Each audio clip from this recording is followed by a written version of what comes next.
كل نفس ذائقة الموت ثم إلينا ترجعون والذين آمنوا وعملوا الصالحات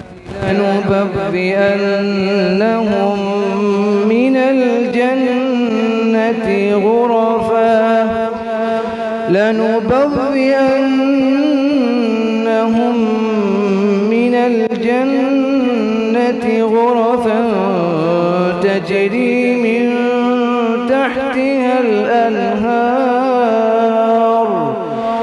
نعم أجر العاملين الذين صبروا وعلى ربهم يتوكلون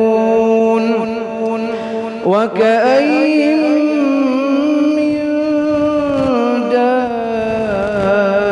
دابة لا تحمل رزقها الله يرزقها وإياكم وهو السميع العليم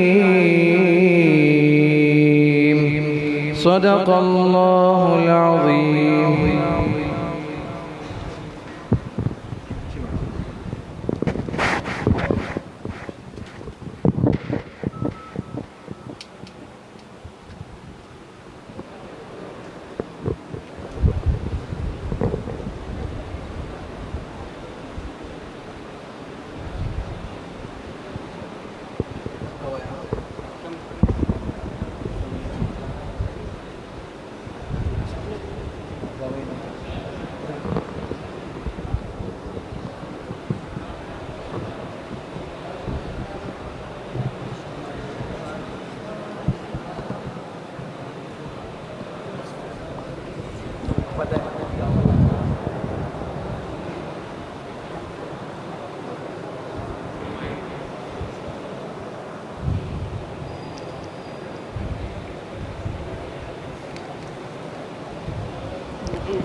سرزمین وطن حق کی تصویر ہے سرزمین وطن حق کی تصویر ہے پاکستان زندہ باد کی توقیر ہے پاکستان زندہ باد کی توقیر ہے یہ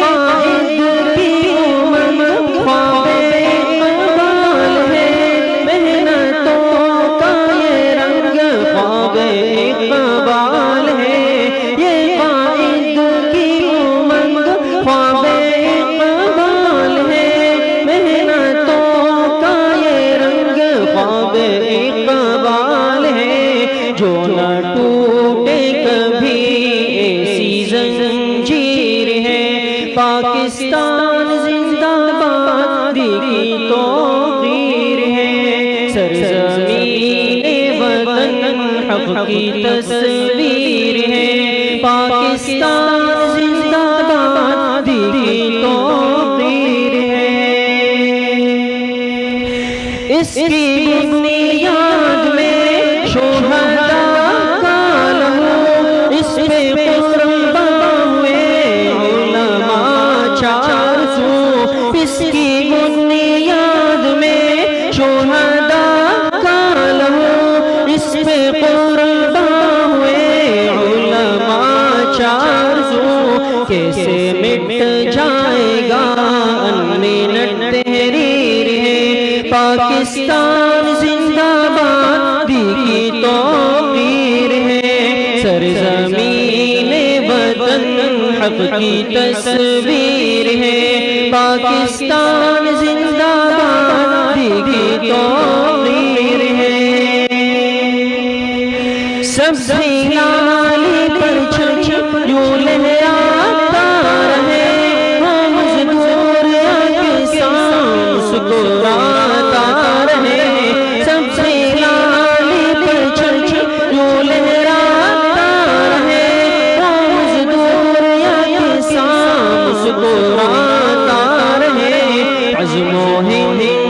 ایمان قوم کی تعمیر ہے پاکستان زندہ باد کی توقیر ہے سرزمین وطن حق کی تصویر ہے پاکستان زندہ باد کی توقیر ہے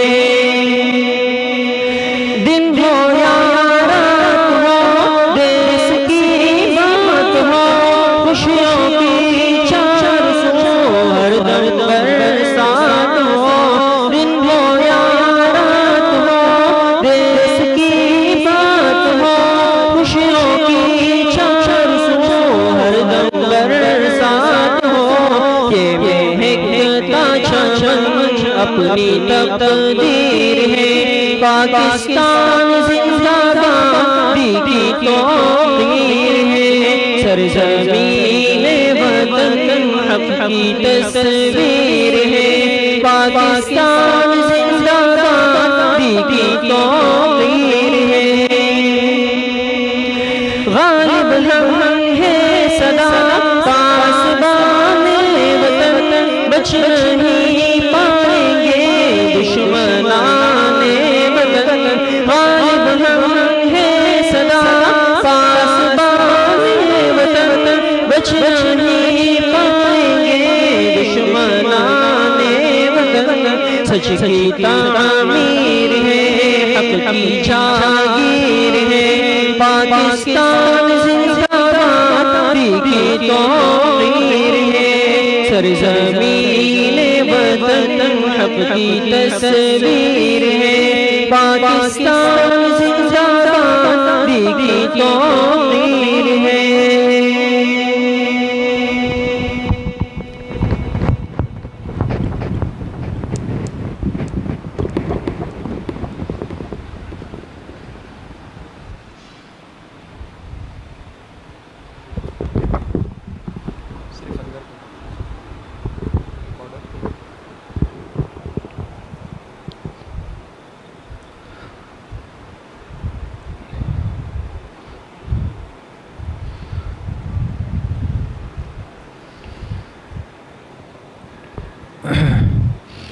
بسم اللہ الرحمن الرحیم نحمده ونصلي ونسلم على رسوله الكريم اما بعد فاعوذ باللہ من الشیطان الرجیم بسم اللہ الرحمن الرحیم قال اللہ تبارک وتعالی تھوڑا ہلکا سے تیز کر لئن شکرتم لازیدنکم ولئن کفرتم ان عذابی لشدید صدق اللہ العظیم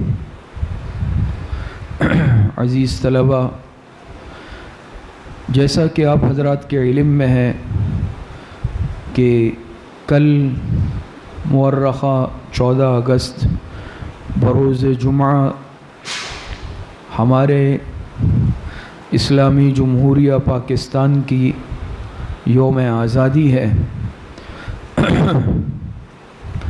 اور یہ دن اسلامی حساب سے آپ حضرات کے علم میں ہے کہ 27 رمضان المبارک کا دن ہے اور ہمارے اور آپ کی زندگی میں متعدد مرتبہ بلکہ ہر سال آزادی کا یہ دن آتا ہے اور گزر جاتا ہے، لیکن ہمیں اس آزادی کا پیغام کیا ہے؟ ہمیں یہ جو ملک ملا ہے، یاد رکھیں یہ ملک ہمیں تحفے میں نہیں ملا یا بیٹھے بٹھائے نہیں ملا۔ آج ہم جو اس مملکت خداداد پاکستان میں رہتے ہیں اور الحمدللہ اللہ پاک کے فضل و کرم سے اسلامی جمہوریہ پاکستان ہے، تو یہ ملک بڑی قربانیوں سے حاصل ہوا ہے۔ تفصیلات کا نہ موقع ہے اور نہ تفصیلات بیان کرنی مقصود ہے، اختصار کے ساتھ بس یہ عرض کرنا چاہتا ہوں کہ ہمیں آزادی سے کیا پیغام ملتا ہے اور ہمیں اس ملک کے ایک شہری کے طور پر، مسلمان کے طور پر کس طرح کی زندگی گزارنی ہے۔ 47 میں آپ کے علم میں ہے کہ اللہ پاک نے ہمیں یہ ملک عطا کیا۔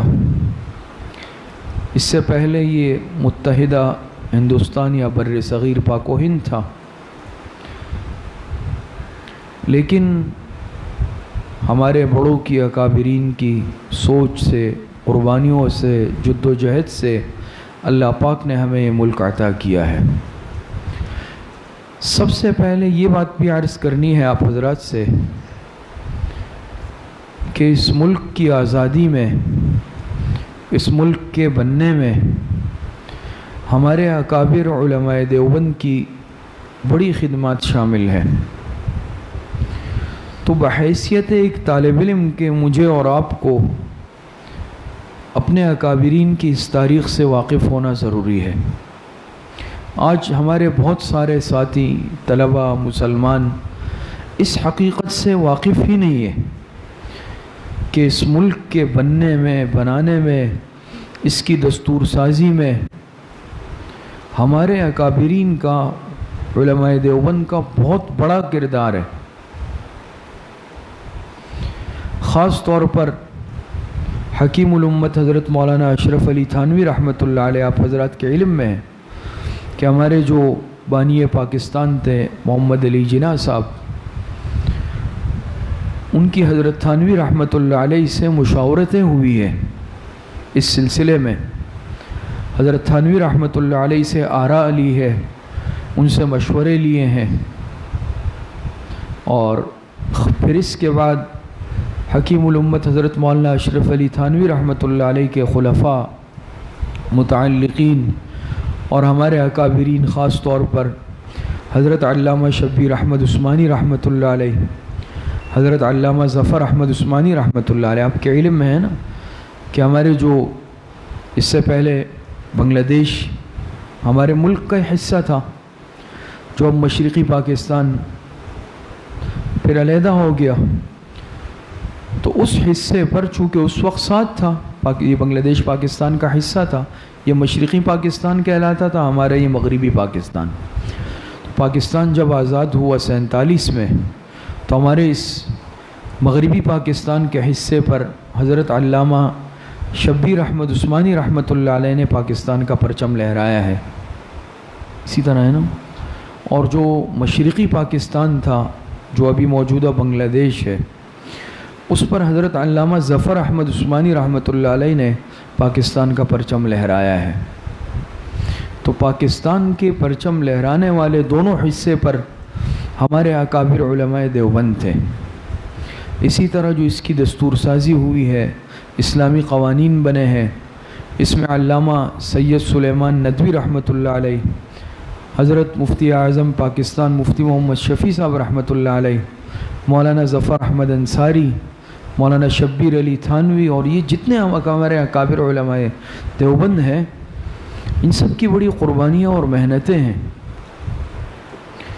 تو یہ بات آپ حضرات اچھی طرح ذہن نشین کر لیں کہ اس ملک کے لیے ہمارے اکابرین نے، بڑوں نے قربانیاں دی ہیں، اور اب بھی الحمدللہ ہمارے لیے فخر کی بات ہے کہ ہر میدان میں، چاہے وہ درس و تدریس کا میدان ہے، چاہے وہ خطابت کا میدان ہے، چاہے وہ سیاست کا میدان ہے، اب بھی الحمدللہ اللہ پاک نے ہمارے اکابر علماء دیوبند کو ایک نمایاں مقام دیا ہے۔ اور جس طرح ہندوستان میں دینی مدارس کا جال پھیلا ہوا تھا، جس کی ابتدا دارالعلوم دیوبند سے ہوئی، بلکہ جامعہ رحیمیہ دہلی جو حضرت شاہ ولی اللہ رحمۃ اللہ علیہ کے والد صاحب نے قائم کیا تھا، وہ اس سے بھی پہلے کا مدرسہ ہے۔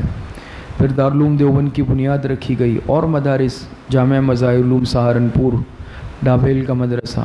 تو پاکستان بننے کے بعد یہاں بھی الحمدللہ جو ہمارے اکابر علماء دیوبند تشریف لائے پاکستان، تو یہاں بھی آتے ہی انہوں نے دینی مدارس کا جال پھیلا دیا۔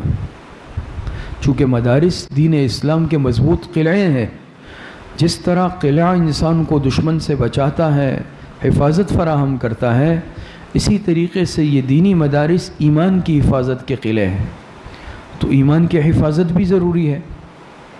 تو ہمارے جو ابتدائی جیسے مدارس قائم ہوئے، جامعہ مظہر علوم کھڈا مارکیٹ کا مدرسہ ہے، بہت ہی قدیمی مدرسہ، دارالعلوم الاسلامیہ ٹنڈو العیار، بڑے قدیمی، پھر اس کے بعد اسی طرح جامعہ دارالعلوم کراچی، ہماری مادر علمی جامعۃ العلوم الاسلامیہ علامہ بنوری ٹاؤن، جامعہ خیر المدارس، جامعہ اشرفیہ، دارالعلوم حقانیہ کوڑا خٹک، یہ ہمارے بڑوں نے، بزرگوں نے، اکابرین نے یہ مدارس قائم کیے تاکہ ایمان کی حفاظت ہو۔ تو بہرحال عرض کرنے کا مقصد یہ ہے کہ ہمارے علماء دیوبند نے ہر میدان میں قربانیاں دی ہیں اور اللہ پاک نے ہر میدان میں کام لیا ہے۔ ہم اور آپ بھی طلبہ ہیں، تو بحیثیت ایک پکے سچے مسلمان کے میرے فرائض کیا ہے، اور ایک بحیثیت محب وطن شہری ہونے کے، محب وطن پاکستانی ہونے کے میرے ذمے اپنے ملک کے کیا حقوق ہیں، بات سمجھ میں آ رہی ہے؟ ہم سب سے پہلے مسلمان ہیں الحمدللہ، اور مسلمان ہونے کے بعد حب الوطنی، اپنے وطن سے محبت، یہ بھی انسان کے ایمان کا تقاضا اور حصہ ہے۔ تو ہم اور آپ کے ذمے جو فرائض لازم ہوتے ہیں بحیثیت مسلمان کے، بحیثیت پاکستانی کے، ہماری ذات سے کوئی ایسا عمل صادر نہ ہو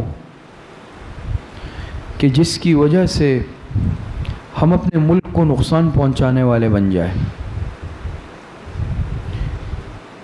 بات سمجھ میں آ رہی ہے؟ اگر مثال کے طور پر میں کہیں ملازم ہوں، میں اگر خیانت کروں گا، امانت سے کام نہیں کروں گا، تو ملک کو نقصان ہوگا یا نہیں ہوگا؟ بات سمجھ میں آ رہی ہے؟ میں اگر کسی سرکاری عہدے پر بیٹھ گیا، میں کسی سرکاری دفتر میں ہوا، کسی بھی ادارے سے ہوا، قومی خزانے کا پیسہ ہے، میں اس میں خیانت کر رہا ہوں، تو یہ ملک کو فائدہ پہنچا رہا ہوں یا نقصان؟ میں نقصان پہنچاؤں گا۔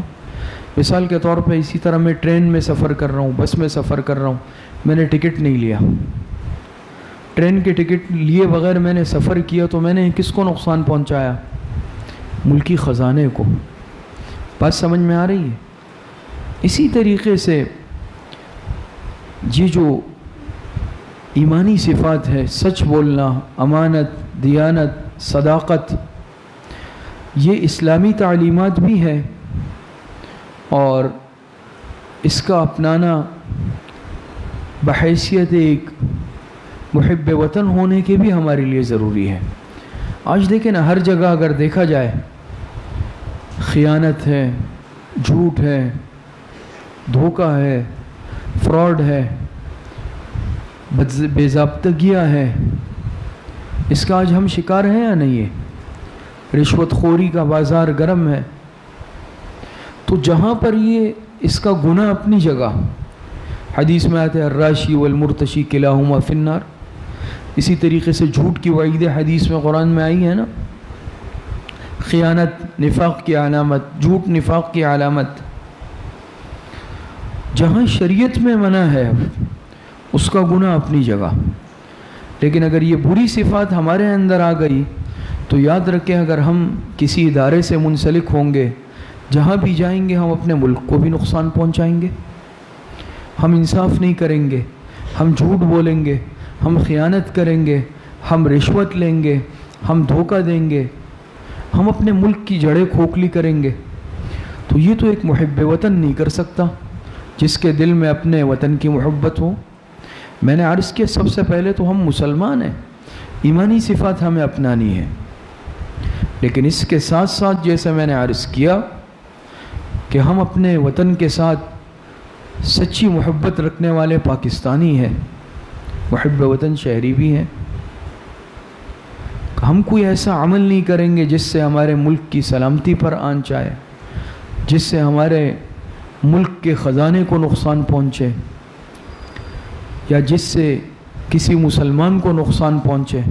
حدیث مبارکہ میں آتا ہے، حضور علیہ السلام نے ارشاد فرمایا، المسلم من سلم المسلمون من لسانہ و یدہ، حدیث پڑھی ہے نا، دار الطالبین میں بھی ہے اور حدیث کی کتب میں بھی ہے۔ کامل مسلمان وہ ہے پکا مسلمان وہ ہے یا مسلمان کہلانے کے لائق وہ ہے جس کی زبان اور ہاتھ کے ایذا سے دوسرا مسلمان محفوظ رہے۔ آج ہم قومیتوں میں تقسیم، مسلکوں میں تقسیم، سیاسی جماعتوں میں تقسیم، مذہبی جماعتوں میں تقسیم، پھر اگر کوئی میری جماعت کا نہیں ہے، اگر میرا کسی سے سیاسی اختلاف ہوا، میرا کسی سے مسلکی اختلاف ہوا، تو میں اس کو ہر طرح کا نقصان پہنچانا، اذیت پہنچانا اپنا حق سمجھتا ہوں، حالانکہ ایسا جائز نہیں ہے۔ المسلم من سلم المسلمون من لسانہ و یدہ۔ ٹھیک ہے، یہ ہو سکتا ہے کہ میرا کسی سے مسلک کا اختلاف ہو، میرا کسی سے نظریاتی اختلاف ہو، میرا کسی سے سیاسی اختلاف بھی ہو سکتا ہے، اور یہ ہو جاتا ہے، اس میں کوئی حرج نہیں ہے۔ لیکن ایک رشتہ ایسا ہے جس نے سارے مسلمانوں کو آپس میں جوڑ رکھا ہے۔ قرآن کریم میں اللہ پاک ارشاد فرماتے ہیں انما المؤمنون اخوۃ، وہ رشتہ ہے لا الہ الا اللہ محمد الرسول اللہ۔ یہ کلمہ طیبہ یہ معمولی چیز نہیں ہے۔ اب دیکھیں نا، کلمہ اگر خدا نخواستہ کسی نے نہیں پڑھا ہی نہیں ہے، مسلمان نہیں ہے، کلمہ جب تک نہیں پڑھے گا وہ مسلمان نہیں ہوگا۔ کلمہ پڑھ لیا اب وہ کیا ہو گیا؟ مسلمان ہو گیا۔ ایک کلمہ پڑھا لیکن کتنی تبدیلی زندگی میں آ گئی کہ اب یہ دائرہ اسلام میں داخل ہو گیا۔ اس کلمے سے پہلے آپس میں نفرت دشمنیاں تھی، لیکن جب یہ کلمہ پڑھا حضور علیہ الصلوۃ والسلام کی صحبت کی برکت سے وہ دشمنیاں دوستیوں میں بدل گئی۔ یہ اس کلمے کی برکت اور تاثیر ہے۔ تو اس کلمہ طیبہ کے کچھ تقاضے، ہم کہتے ہیں نا بھائی پاکستان کا مطلب کیا ہے؟ لا الہ الا اللہ۔ یہ ملک کلمے کی بنیاد پر بنا ہے، اس میں ہمارے اکابرین کی محنتیں، ہمارے بڑوں کی، بزرگوں کی، اس میں خون شامل ہے۔ میں نے عرض کیا، تفصیل کا موقع نہیں ہے، کتنی قربانیاں دی گئی، کتنے لاکھ مسلمان مرد، عورت، خواتین، بوڑھے، بچے ہجرت کے موقع پر شہید ہوئے ہیں۔ بہت سارے ہم میں سے، آپ میں سے ایسے ہوں گے جن کے پردادا، دادا یا ان سے اوپر کے وہ خود ہجرت کے موقع پر شہید ہوئے ہوں گے، لٹے پیٹے پاکستان آئے ہوں گے۔ ایسا ہے یا نہیں ہے؟ تو کتنی قربانیاں دی گئی۔ آج تو ہمیں تیار سب ملا ہے، آزاد ملک میں آنکھ کھولی ہے الحمدللہ، اور مسلمان گھرانے میں الحمدللہ آنکھ کھولی ہے۔ صبح تیار ناشتہ ملتا ہے، بس بیگ لے کے آ جاتے ہیں۔ تو ہمیں دیکھیں کتنی راحت اور وہ ہے، لیکن جنہوں نے قربانیاں دی، آپ صرف وہ حالات پڑھ لیں کہ کیا حالات 47 میں گزرے ہیں اور کس طرح کی قربانیاں دی گئی۔ تو ایک قربانی دینے کے بعد پھر اس قربانی پر پانی پھیر دینا، باہم دست و گریبان ہو جانا، اس قربانیوں کو بھول جانا، اختلافات کا، انتشار کا، تقسیم کا شکار ہو جانا، یہ کتنے نقصان والی بات ہے۔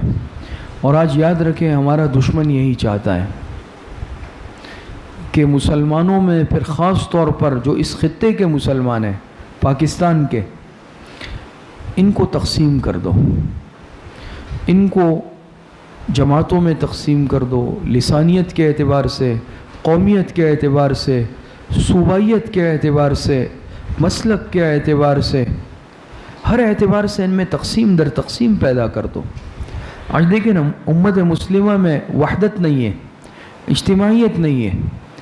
اگر ملک کے، دنیا کے کسی خطے میں مسلمان کو تکلیف پہنچتی ہے یا اس پر ظلم ہوتا ہے، آج جیسے ہماری مثال فارمی مرغیوں کی طرح بن چکی ہے۔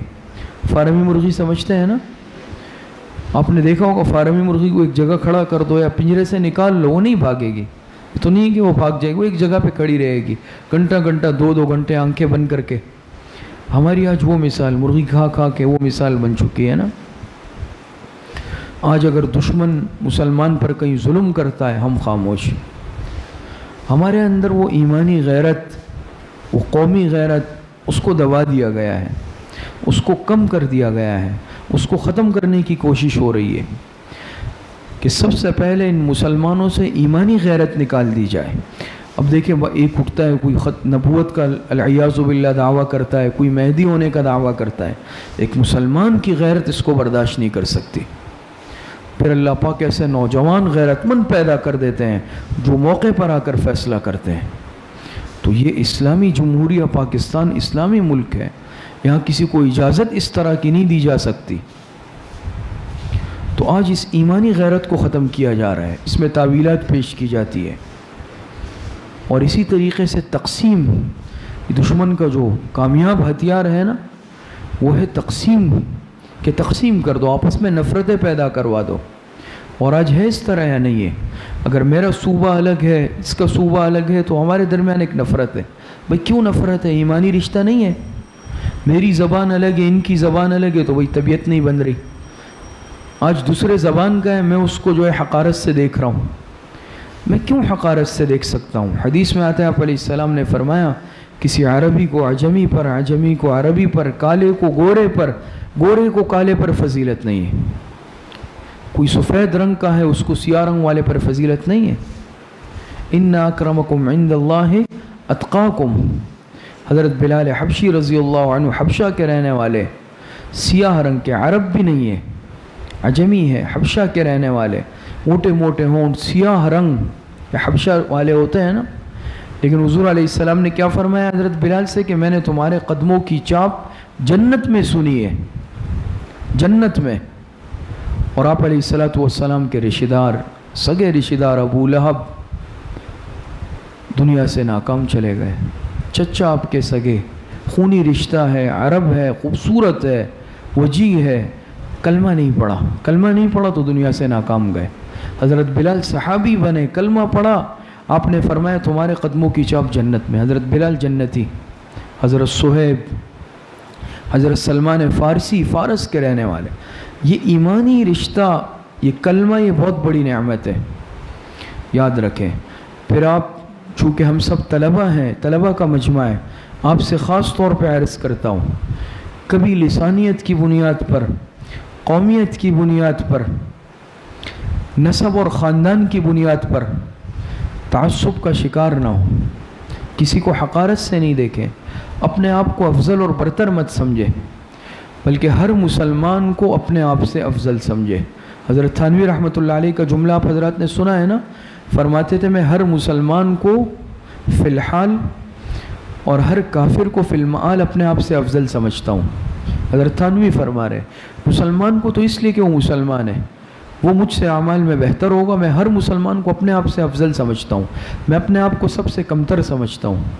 کافر کو کیوں؟ کافر کو فی المآل، آئندہ ہو سکتا ہے اللہ پاک اس کو کلمے کی توفیق دے دے، وہ بھی مجھ سے بہتر ہو جائے گا۔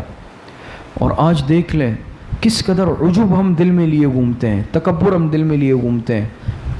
ہم میں سے کسی میں اپنے رنگ کی بنیاد پر عجب ہوتا ہے، میں خوبصورت ہوں، فلاں بدصورت ہے۔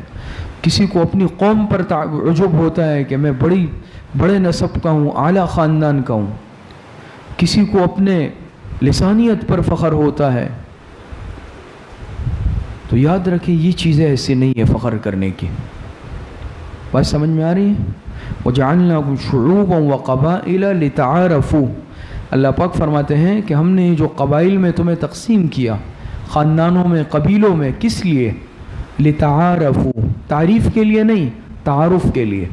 یہ صرف تعارف کے لیے ہے، فلاں خاندان کا، فلاں خاندان کا، فلاں خاندان کا، فلاں قبیلے کا، لیکن یہ تعریف کے لیے نہیں ہے۔ پھر آگے فرمایا ان اکرمکم عند اللہ اتقاکم، تم میں سے سب سے زیادہ معزز اللہ پاک کے نزدیک کون ہے؟ جو سب سے زیادہ متقی ہے۔ آج ہم ایک دوسرے پر لطیفے بنا رہے ہوتے ہیں، ایک دوسرے کا مذاق اڑا رہے ہوتے ہیں، اور عصبیت کی کتنی سخت وعید حدیث میں آئی ہے کہ جو عصبیت پر لڑا، عصبیت پر مرا، کتنی سخت وعیدیں ہیں، جہنم میں جائے گا۔ آج اگر کوئی میرے خاندان کا ہے، اس کا کسی سے اختلاف آ گیا، چاہے وہ حق پر نہیں ہے، دوسرے خاندان والا حق پر ہے، دوسرے نسب والا حق پر ہے، دوسری زبان والا حق پر ہے، لیکن میں ناحق اپنے خاندان کا، اپنے نسب کا، اپنی قوم والوں کا ساتھ دوں گا، یہ جہالت کی علامت ہے۔ سمجھ میں آ رہی ہے؟ اسی چیز کو عصبیت اور تعصب کہتے ہیں۔ تو کس چیز سے ہم بندھے ہوئے ہیں؟ کلمے کے رشتے سے، ایمانی رشتہ۔ سب سے مضبوط رشتہ یہ ایمانی رشتہ ہے، جس نے ہمیں آپس میں ایک دوسرے سے متفق کر دیا ہے، باندھ دیا ہے۔ بات سمجھ میں آ رہی ہے؟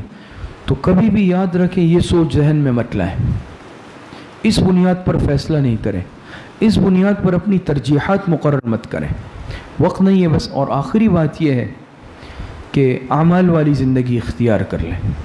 آج ہم میں سے ہر ایک کے کہتے ہیں فلاں خراب ہے، فلاں خراب ہے، زمانہ خراب آ گیا ہے، فلاں ادارہ خراب ہے، فلاں اس طرح ہے، وہاں پر کرپشن ہو رہی ہے، وہاں جھوٹ بولا جا رہا ہے۔ ہم سب اس معاشرے کا حصہ ہیں نا۔ ہم میں سے ہر ایک انفرادی طور پر اپنی اصلاح کر لے، اصلاح کی فکر کر لے، پورا معاشرہ درست ہو جائے گا۔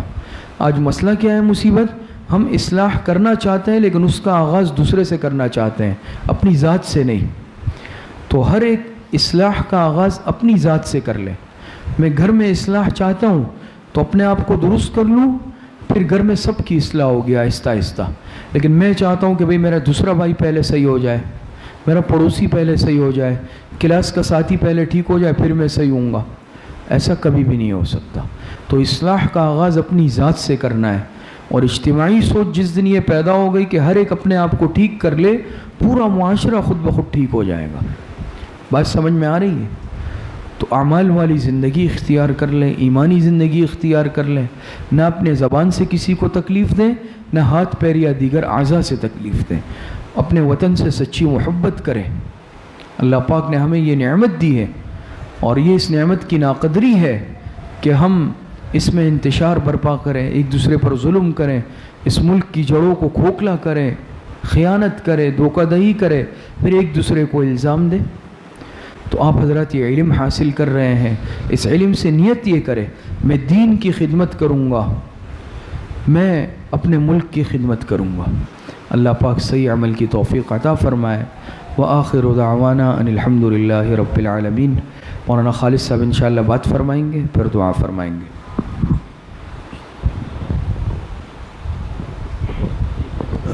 بسم اللہ الرحمن الرحیم، نحمدہ ونصلی ونسلم علی رسولہ الکریم، اما بعد۔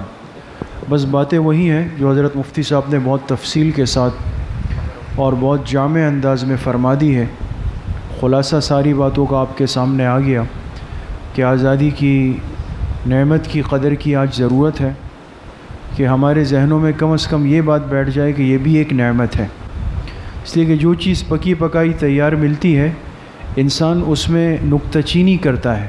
جیسے ابھی آپ جائیں گے نا، آپ کی والدہ نے، آپ کے بڑوں نے کھانا تیار رکھا ہوگا، ہم نے تو کوئی محنت اس پہ کی نہیں کہ کیا کیا محنتیں ہوئی، کتنا وقت لگا، تیار بیٹھیں گے دسترخوان پہ، لیکن جو چیز مزاج کے خلاف ہوئی تو اس پہ اعتراض ضرور کریں گے کہ آج نمک کم ہے، مرچیں زیادہ ہے، یہ کیوں، یہ کیوں، یہ کیوں۔ یہ اس لیے کہ چیز تیار مل گئی۔ اور جہاں انسان پر خود محنت ہوتی ہے، پسینہ نکلتا ہے، تب جا کے اس کی قدر آتی۔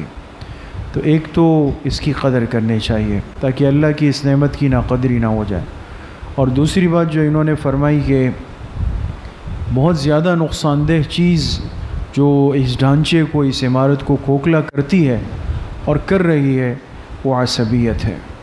یہ مزاج، یہ جذبہ آج خدا نخواستہ ہمارے اندر نہ ہو۔ کم از کم علم نبوت حاصل کرنے والا، دین کو سیکھنے والا، دین سے جڑا رہنے والا ایک فرد، ماحول میں رہنے والا ایک طالب علم، وہ ان بدبودار باتوں کا، ان غلط چیزوں کا شکار نہ ہو۔ اس بنیاد پر ہم تقسیم ہو، ایک دوسرے سے تنفر کریں، تکدر کریں، دوری کریں۔ ہم کلمے کی بنیاد پر بھی ایک ہیں، علم کی بنیاد پر بھی ایک ہے، مسلمان ہونے کی حیثیت سے بھی ایک ہے۔ یہ قوم جب ایک ہوگی تو آپ دیکھیں گے اللہ پاک اس کو طاقت نصیب کریں گے۔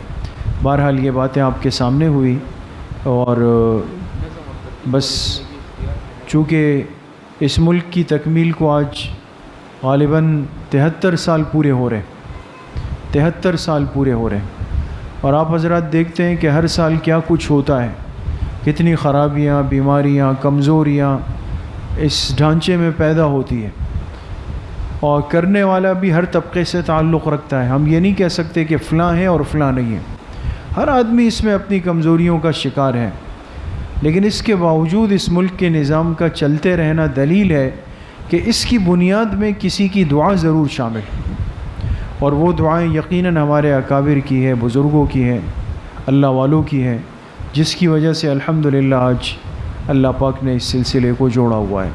آپ آزادی سے آتے ہیں، نہ علم حاصل کرتے ہیں، ہر گلی میں مسجد ہے، مدرسہ ہے، ماحول ہے، دعوت و تبلیغ کی محنت ہے، خانقاہیں آباد ہیں۔ یہ ساری چیزیں آپ یقین کریں بہت سارے اسلامی ممالک کو بھی حاصل نہیں۔ سعودی عرب جیسا ملک جو ہمارے لیے ایک رول ماڈل ہے، ہمارے ایمان کا مرکز ہے، جس کے ساتھ ایک مسلمان کا دل دھڑکتا ہے، وہاں بھی یقین کریں بہت ساری وہ آزادیاں نہیں ہیں جو آپ کو اللہ پاک نے دی ہوئی۔ وہاں کی مشکلات کا بھی آپ کو اندازہ نہیں۔ اس لیے اس نعمت کی قدر کی ضرورت ہے۔ کل کا دن یہ سبق اور پیغام لے کے آ رہا ہے، اور ہر طالب علم اس دن پر اللہ کا شکر ادا کریں۔ ہمارے ملک کا جو پرچم ہے، قومی پرچم ہے، سبز ہلالی پرچم ہے، یہ ہماری ایک قومی پہچان اور تعارف ہے، اور ہماری محبت کا ایک اظہار ہے۔ بالکل آپ اس کو اپنے گھر پہ لگائیں، اپنی گاڑی پر لگائیں، موٹر سائیکل پر لگائیں، اپنے دل پر اس کا بیج لگائیں، یہ ایک علامت اور نشانی ہے۔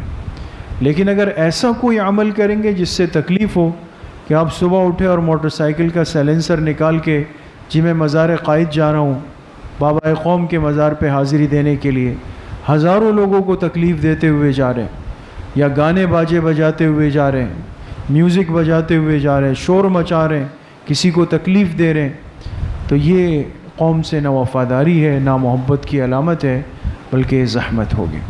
اللہ مجھے بھی آپ سب کو صحیح عمل کی توفیق نصیب فرمائے۔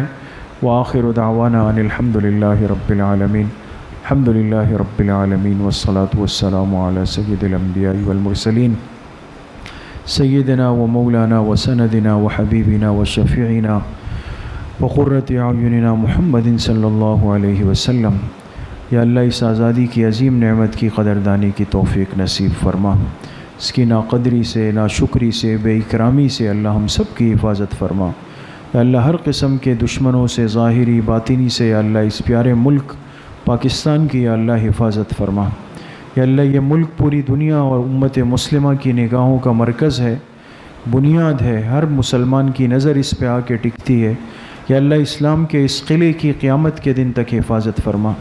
اس کے بنانے والوں میں جو اخلاص تھا، اس اخلاص کی برکات ہم سب کو نصیب فرما۔ ہر قسم کے اندرونی خارجی دشمنوں سے یا اللہ اس کی حفاظت فرما۔ ہمارے مدارس کی، مساجد کی، خانقاہوں کی، دعوت و تبلیغ کے مراکز کی یا اللہ حفاظت فرما، اور یا اللہ ہم سب کو ظاہری باطنی امراض سے، گناہوں سے، بیماریوں سے محفوظ فرما۔